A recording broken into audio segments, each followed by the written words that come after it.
South India Shopping Mall. Festival and wedding celebrations. సరికొత్త designs తో అద్భుతమైన కలెక్షన్.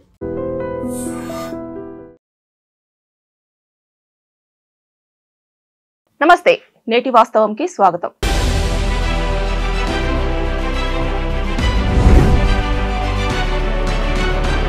అమ్మ నమస్కారం. నమస్తే సంగీత. ఏదైనా రిలేషన్షిప్ లో అమ్మ రోజువారీ కమ్యూనికేషన్ లేకపోతే ప్రేమ నిలబడుతుందమ్మా? ఈ రోజుల్లో అయితే నిలబడదమ్మా. ఇప్పుడు ప్రజెంట్ జనరేషన్ లో చూస్తే నిలబడదు. ఎందుకంటే భార్యాభర్తల రిలేషన్ చూసుకుంటే ప్రతిరోజు భార్యని పొగుడుతూనే ఉండాలి, మెచ్చుకుంటూనే ఉండాలి. ఈ చీర నీకు బాగుంది, ఈ కూర బాగా చేసావు. జనరల్గా మగవాళ్ళ పద్ధతి ఎలా ఉంటుందంటే కూర బాగా లేకపోతే చెప్తారు కానీ బాగుంటే చాలా బాగుందని చెప్పరు. అది వాళ్ళ నేచర్. అది బాగాలేకపోతే మాత్రం ఇందులో ఉప్పు ఎక్కువ వేసావు, అందులో కారం ఎక్కువ వేసావు అని వెంటనే చెప్తారు. ఇప్పుడు అలా చెప్పడానికి లేదు, అవకాశం లేదు. ఎందుకంటే ఏదో బాగాలేకపోతే పర్వాలేదులే సర్దుకుందామని సర్దుకోవాల్సిందే. బాగుంటే మాత్రం చాలా బాగా చేసావని, ఈ కూర చాలా బాగా చేసావు కాకపోతే కొద్దిగా ఉప్పు ఎక్కువైనట్టుంది అని అనకుండా అనాల్సిందే తప్ప ఉప్పు ఎక్కువైంది ఏం చేసావని గట్టిగా మాట్లాడడానికి వీలేదు, నిలబడదు రిలేషను.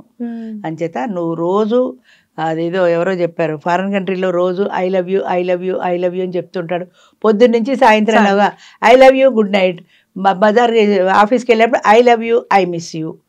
మళ్ళీ రాగానే భోజనం దగ్గర ఐ లవ్ యూ.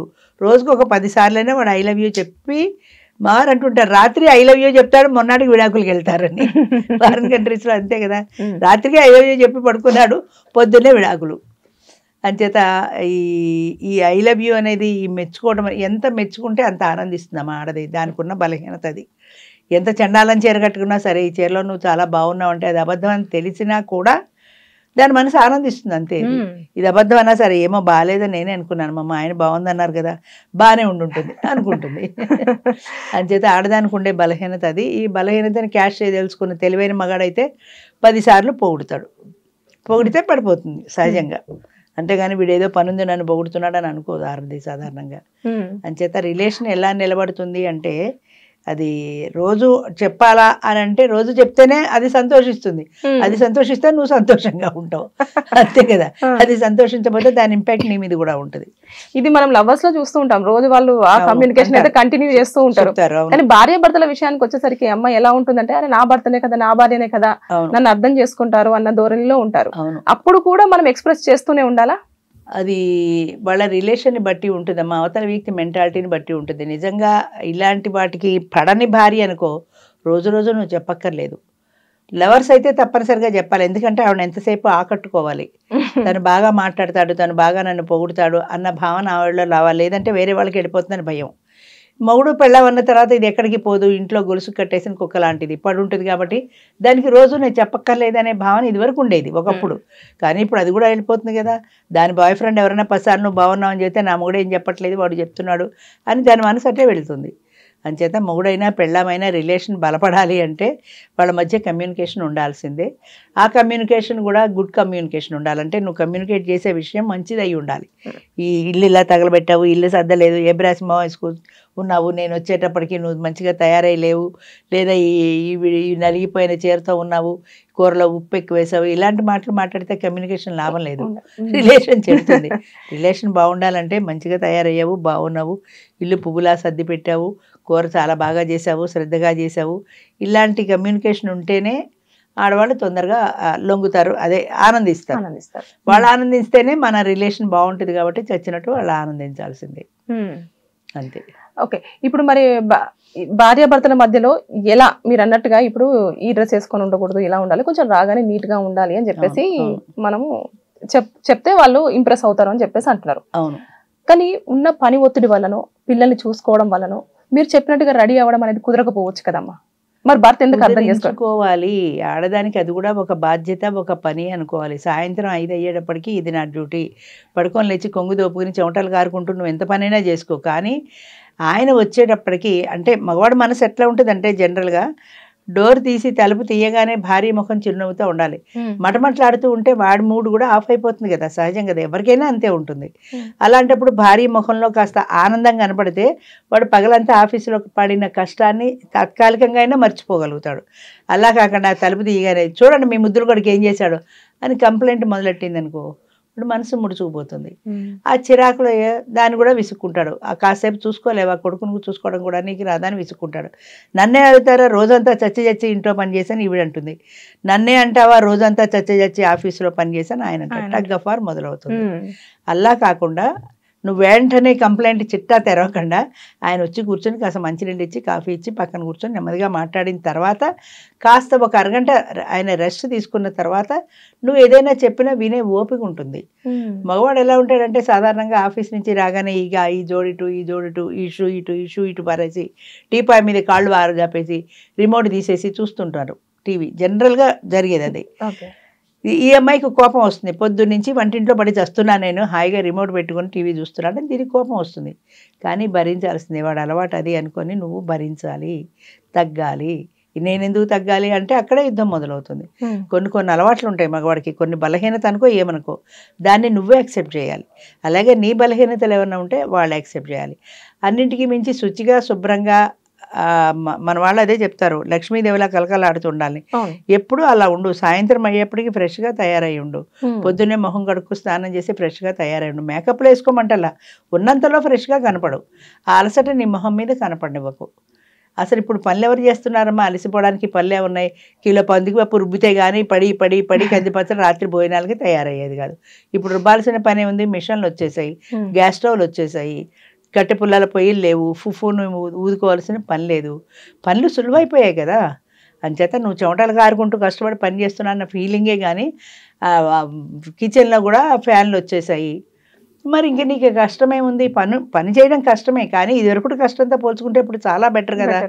అలాంటప్పుడు ఈ కాస్తంత మనం శుభ్రంగా తయారై కూర్చుంటే తప్పులేదు కదా. అందుకని నువ్వు తయారై కూర్చో. ఒక అరగంట వాడికి టైం కేటాయించు. అరగంట తర్వాత నీ పనిలోకి నువ్వు వెళ్ళు, వంటింట్లో నీ చావు నువ్వు, వాడు ఏదో టీవీ చూసుకుంటూ వాడు బాధపడతాడు. ఓకే, ఇది మనం చూసుకుంటే భర్త పనిచేసి అలసిపోయి వచ్చినప్పుడు భార్య చేయాల్సిన పనులు ఇలా ఇంప్రెస్ చేయాలని చెప్తున్నారు. మరి ఒకవేళ భర్త అయితే ఎలా చేయాలి భార్యని ఇంప్రెస్? భర్త కూడా ఇప్పుడు బయట నుంచి వచ్చాడు అనుకో, ఈవిడేదో సాయంత్రం ఆయనకి టిఫిన్ ఏదో చేస్తోంది, ఆయనకు షూ ఇప్పేసి టీవీ చూసుకునే కంటే ఒక్కడుగు అక్కడ కూర్చోవడం మానేసి సరాసరి వంటగదిలోకి వచ్చి ఏంటో మంచి గుమగుమలు వస్తున్నాయి, ఏంటి వండుతున్నావు నా కోసం అనేదో చిన్న మాట, ఒక్క చిన్న పలకరింపు. ఆ ఒక్క చిన్న పలకరింపుకే ఆవిడ పడిన కష్టం అంతా మర్చిపోతుంది. ఎందుకని ఆయన మాటల్లో ఒక ప్రైజ్ ఉంది, ఒక పొగడుతుంది. నువ్వు నా కోసం ఏదో కష్టపడుతున్నావు, ఏదో చేస్తున్నావు అన్న పొగడుతుంది. దాంతో ఆవిడ మర్చిపోతుంది, ఆవిడ పడ్డ శ్రమంతా మర్చిపోతుంది. అవునండి మీకోసం మిర్చి బజ్జీ వేస్తున్నాను, కూర్చోండి తీసుకొస్తానంటుంది, ప్లేట్లో పెట్టి తీసుకొచ్చిస్తుంది. ఒకే ఒక్క చిన్న మాట. ఆ ఒక్క చిన్న మాటకి కూడా మగవాడికి ఓర్పు ఉండదు. వెంటనే కాళ్ళబారు చాపేసి టిప్పాయి మీద కాఫీ తెచ్చిపెట్టు అనేసి కూర్చుంటే దీనికి మండుతుంది. నేను ఏమైనా పని మనిషినా కాఫీ తీసుకురావడం. చిన్న చిన్న విషయాలు ఇవి, పెద్ద విషయాలు కాదు. కానీ అక్కడ మీరు తెలుసుకోవాల్సింది ఏంటంటే వాడి మనస్తత్వం ఎలా ఉంటుంది, భర్త మనస్తత్వం ఎలా ఉంటుంది. అలాగే భర్త కూడా తెలుసుకోవాల్సింది ఏంటంటే భార్య మనస్తత్వం ఎలా ఉంటుంది. ఉదయం నుంచి కష్టపడి ఏదో చేస్తోంది, నా కోసం ఏదో చేస్తున్నాను ఒక మాట అంటే నా సొమ్మేం పోయింది అని అనుకోవాలి మగవాడు. అలాగే ఆడది కూడా ఆయన ఏదో విసిగిపోయి ఇచ్చాళ్లే పాపం రిలాక్స్ అవుతున్నాడు టీవీ చూస్తూ, మనం టిఫిన్ తీసుకెళ్ళి మనమే ఇద్దాము అని ఈవిడ అనుకో. కానీ కొంతమంది ఎక్స్ప్రెసివ్ ఉంటారు, కొంతమంది ఏమో ఇంట్రోవర్ట్ ఉంటారు మేడం. దానివల్ల కూడా ప్రాబ్లమ్స్ చాలా వస్తాయి దానివల్ల కూడా. ఎందుకంటే చాలా మందికి ఇందాక చెప్పినట్టుగా బాగా లేకపోతే చెప్పే అలవాటు ఉంటుంది, కానీ బాగుంటే చెప్పే అలవాటు ఉండదు. మంచి చీర కట్టుకుంటే మెచ్చుకోడు, బాగాలేకపోతే ఏంటా చీర అది కట్టుకుని బయటకు ఎలా వస్తావు అని గబుక్కని అంటారు అంతే. అంతేగాని పోనీ ఇది ఎంత బాగాలేదు ఇంకోటి ఏదైనా కట్టుకో అని కన్విన్సింగ్గా అనడానికి ఏంటా దరిద్రం చీర అనడానికి తేడా ఉంటుంది కదా, మాటలో తేడా ఉంటుంది. అది కొంచెం కన్విన్సింగ్గా చెప్తే మార్చుకురా బాగోలేదు ఇది అంత బాగాలేదు అని ఏదైనా చెప్తే మార్చుకొస్తుంది. లేదు ఏంటో దరిద్రం చీర అంటే మీరు కొన్నదే అంటేనే రివర్స్ అవుతుంది. అంచేత మనం మాట్లాడే ప్రతి మాటలో కూడా కాస్త ఓర్పు సహనం, అవతల వ్యక్తి ఎలా అంటే ఆనందిస్తుంది, ఎలా మాట్లాడితే అవతల వాళ్ళు కష్టపడతారు అనేది భార్యకి తెలియాలి, భర్తకి తెలియాలి. ఒక్కళ్ళకే చెప్పట్లే నేను, ఇద్దరికీ తెలియాలి.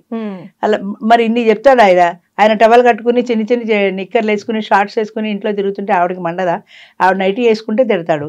మరి ఈయన షార్ట్స్ వేసుకు తిరిగితే ఆవిడకి అనిపిస్తుంది కదా, కానీ నువ్వు షార్ట్స్ వేసుకు తిరగట్లా అని అంటే గొడవే కదా అక్కడ. నైటీ షార్ట్స్ గొడవ అంతే కదా. నువ్వు నైటీ ఎందుకు వేసుకున్నావు అని తిడతాడు, నువ్వు షార్ట్స్ ఎందుకు వేస్తున్నావు అని వెంటనే అనేస్తుంది. ఎందుకంటే ఈ రోజులు ఎవరు పట్టలేదు కదా. నువ్వు షార్ట్స్ వేసుకున్నావు కదా, చక్కగా బెంగాలీ బాబులాగా పైజమాలు ఆల్చేసి కూర్చోవచ్చు కదా ఇంట్లో అని అనిపిస్తుంది. అంచేత ఇది నువ్వెంత అంటే నువ్వెంత అని ఢీక్కునే బదులు నువ్వు షార్ట్స్ వేసుకోవద్దని చెప్పాలంటే అదే సందర్భంలో చెప్పకు, ఊరుకో. ఏదో సందర్భం వచ్చినప్పుడు మీరు చక్కగా పైజమా వేసుకుని బెంగాలీ బాబులా ఉంటారు, అలా వేసుకుంటే అంటే వేరుగా ఉంటుంది. అండ్ విన్నా మాన్నా కూడా మనం చెప్పే విధానం కమ్యూనికేషన్ కంపల్సరీ, కమ్యూనికేషన్ కంపల్సరీ. ఆ కమ్యూనికేషన్ కూడా పాజిటివ్ గా ఉండాలి, అది కూడా ఇంపార్టెంట్. కన్వే చేసే విధానంలో కూడా తేడా ఉండాలి, అది పాజిటివ్ గా ఉండాలి. అది అవతల వ్యక్తిని ప్రేజ్ చేస్తున్నట్టు ఉండాలి కానీ దిగదార్చినట్టు ఉండకూడదు. వెంటనే తేడా వస్తుంది, దాని ఇంపాక్ట్ తప్పనిసరిగా ఉంటుంది. Thank you. నమస్తే. And for more videos, please subscribe to iDream. Please subscribe to iDream. Please subscribe iDream. And please subscribe to iDream. For more videos, subscribe to iDream. please like, share and subscribe to the channel. Congratulations, iDream. Subscribe to iDream. Subscribe to iDream. So subscribe to iDream Media. iDream ki iDream team andarki huge congratulations. Please subscribe iDream Media. Please subscribe to iDream. Subscribe iDream. Please subscribe to iDream. iDream అంటే నా కళల ఛానల్ను subscribe చేసుకున్న నోరు తిరుగుతలేదు, మీరైతే గంట గుర్తు కొట్టండి. For more such videos, please subscribe to iDream. Subscribe to iDream. Please subscribe to iDream. Please subscribe iDream Media. Please do subscribe to iDream. Please subscribe to iDream Media. For best entertainment and information, please subscribe iDream. And don't forget to subscribe to iDream.